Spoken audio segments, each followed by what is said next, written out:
সুপ্রিয় দর্শক মন্ডলী, আসসালামু আলাইকুম। আজকে আপনাদের মাঝে আলোচনা করব অনিয়মিত মাসিকের কারণ। অনেকগুলোই কারণ আছে, এর মধ্যে প্রধান কিছু কারণ নিয়ে আলোচনা করব।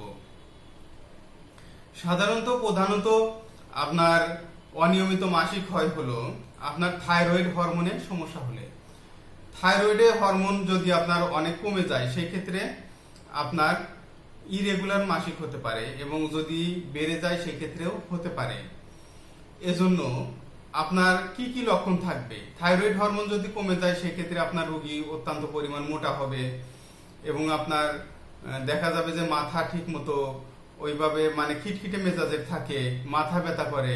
এগুলো লক্ষণ থাকলে থাইরয়েডের হরমোন কমে যেতে পারে বলে আমরা ধরে নিব। তাহলে আমরা থাইরয়েড তখন পরীক্ষা করব। এছাড়াও আপনার যদি আপনার জন্ম নিয়ন্ত্রণ কিছু পিল আছে, এগুলো যদি আপনার ব্যবহার বা খেয়ে থাকে, বিশেষ করে ইনজেকশন ফর্মে যে আপনার কন্ট্রাসেপটিভ মেথড গুলো আছে, সেগুলো যদি কেউ ব্যবহার করে থাকে, এবং ইমার্জেন্সি পিল বিশেষ করে এগুলো যদি কিন্তু অনেকদিন কেউ ব্যবহার করে, সেই ক্ষেত্রে কিন্তু অনিয়মিত মাসিক হতে পারে।